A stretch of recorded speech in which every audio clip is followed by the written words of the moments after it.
بسم اللہ الرحمن الرحیم۔ حضرت شیخ عبد القادر جیلانی رحمۃ اللہ کا ایک واقعہ ہے۔ وہ یوں ہے کہ ایک دفعہ ان کے سامنے ایک ابر چھا گیا اور اس میں سے چمک ظاہر ہوئی۔ انہوں نے اس کی طرف دیکھا تو اس کے اندر سے ایک آواز آنے لگی۔ آواز کی طرف متوجہ ہوئے تو اس آواز میں ان سے کہا گیا کہ آپ کو نماز معاف کر دی جاتی ہے۔ انہوں نے یہ سنتے ہی سوچا کہ نماز اللہ کے نبی صلی اللہ علیہ وسلم سے معاف نہیں ہوئی، جبکہ آپ صلی اللہ علیہ وسلم کی عبادت و ریاضت کا جو حال تھا وہ سب کو معلوم ہے، تو میرے سے کیسے معاف ہو سکتی ہے؟ لہٰذا یہ دراصل شیطان کی آواز ہے۔ پھر لا حول ولا قوت الا باللہ پڑھا۔ یہ پڑھنا تھا کہ وہ ابر جو نظر آ رہا تھا اور اس کے اندر سے چمک ظاہر ہو رہی تھی، وہ دھوئیں کی شکل میں تبدیل ہو کر غائب ہو گیا۔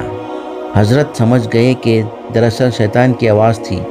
پھر کچھ دیر بعد اسی طرح ہوا اور اس کے اندر سے کہا گیا کہ آپ کو آپ کے علم نے بچا لیا۔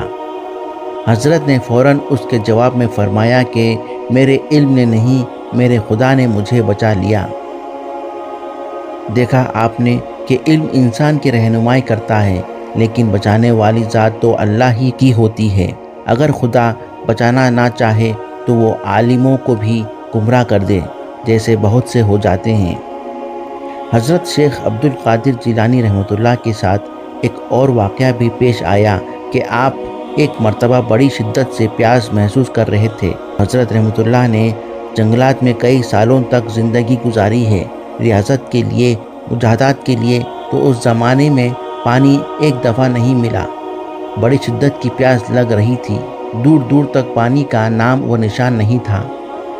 اسی وقت ایک ہاتھ ظاہر ہوا اور اس ہاتھ میں ایک گلاس تھا جو سونے یا چاندی کا تھا، اور اس کے اندر پانی بھی تھا، اور آواز آ رہی تھی، آپ کے لیے یہ جنت سے بھیجا جا رہا ہے، آپ اس کو لیجئے، استعمال کیجئے۔ حضرت نے سمجھ لیا کہ یہ شیطان کی مکاری ہے، لہٰذا لا حول ولا قوت الا باللہ پڑھا۔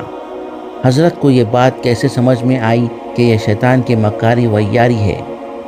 یہ بات سمجھ میں آئی شریعت کے علم سے، کیونکہ یہ سونے اور چاندی کا گلاس تھا، اور سونے اور چاندی کا استعمال اللہ کے نبی صلی اللہ علیہ وسلم کی شریعت میں ممنوع ہے، حرام ہے، ناجائز ہے۔ دنیا میں رہتے ہوئے جنت سے وہ چیز دی جائے جو خود شریعت کے اندر حرام ہو، یہ کیسے ہو سکتا ہے؟ شیطان نے بہکانے کی کوشش کی، لیکن آپ رحمۃ اللہ سمجھ گئے۔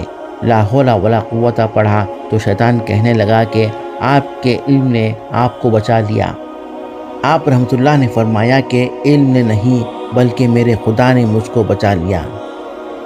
تو اس طرح علم رہنمائی کرتا ہے، جس کی وجہ سے شیطان کے فریب کو سمجھنے میں آسانی ہوتی ہے۔